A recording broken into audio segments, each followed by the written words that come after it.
hazing, any activity expected of someone joining a group that abuses, endangers, humiliates, or degrades, regardless of the person's willingness to participate. This definition of hazing was taken from Will Keim, found on StopHazing.org, copyright 2011. We're all high school students, and most or all of us will be attending college in a matter of months. It's crucial to realize that hazing is happening because every single one of us is involved in some activity, whether that's a sport, music, or theater, or art. The Minnesota Department of Education should implement anti-hazing programs in all public middle schools. We will first look at the problem of hazing, and second, a possible solution for hazing. The problem is that hazing is happening to college and high school students in the United States of America. And here are a few stories. A boy from Michigan was initiated into his high school choir after being beaten with a 2x4 and covered in human waste. A girl from Washington was initiated onto her high school gymnastics team after being surrounded by 30 upperclassmen and then forced to participate in a mock sexual act. Both of these stories were taken from an article called High School Hazing, found on alfreduniversity.com, copyrighted 2011. And another recent story that is more on the extreme side of hazing is the story of Robert Champion. According to ESPN.com, copyright 2012, Robert Champion was a Marching 100 band member for the Florida A&M University. And according to the aforementioned source, he died November 19, 2011, after a hazing incident called Crossing Bus C. The source goes on to explain what Crossing Bus C is. Crossing Bus C is a ritual that would help Robert Champion be initiated into the top rung of the band's social hierarchy. And what he did was he was on a coach bus, everyone else on the bus, they beat him, kicked him, punched him, struck him with instruments, crushed him, stepped on him, anything they could think of to abuse him. The source goes on to say he was ultimately left lying, unconscious, bruised, and bloody on the floor of the bus. He was then taken to the Orlando hospital where he did die later that night due to his fatal shock and injuries. All of these stories, they're very gruesome. It makes you kind of sick to hear them. And it's also really sad to think that this is happening all across the country. This is a significant problem.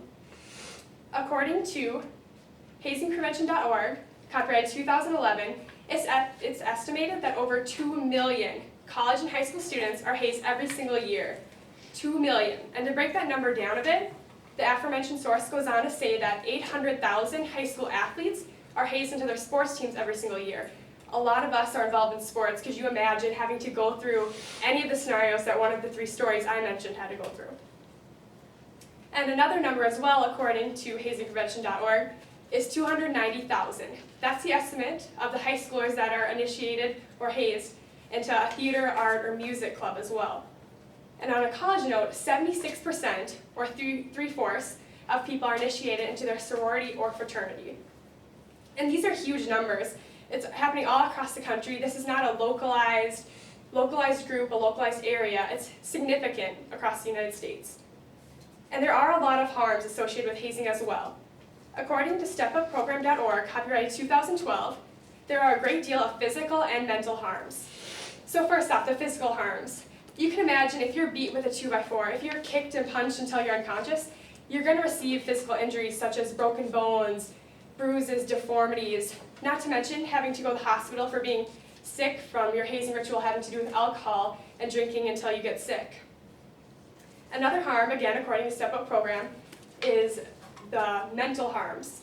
A lot of students who are hazed receive self-esteem and confidence issues because they're teenagers like we are. They want to be accepted. We can relate to wanting to be in a group and wanting to be liked by people. But after they get hazed, they lose self-esteem and they lose confidence. The source goes on to say that students who are hazed are more likely to be suicidal. However, there is a solution that can help solve the problem of hazing. The Minnesota Department of Education should implement anti-hazing programs in all public middle schools. The middle schools will introduce these programs in 8th grade. I feel like 8th grade would be an important year because it's generally the year before high school. It would help put students on the right track and get them prepared for high school and college when, frankly, that might be too late. The 8th graders will be introduced this material in a variety of classes such as essay or homeroom like we all had in middle school, and health classes and social classes. That way the students are hit with material a lot throughout the day and a lot throughout the year so they can keep building off of what they're learning, and this isn't just a quick let's cover what hazing is kind of thing. And how the students are going to receive the material is by having speakers coming in, by watching videos and reading articles, and also participating in classroom activities.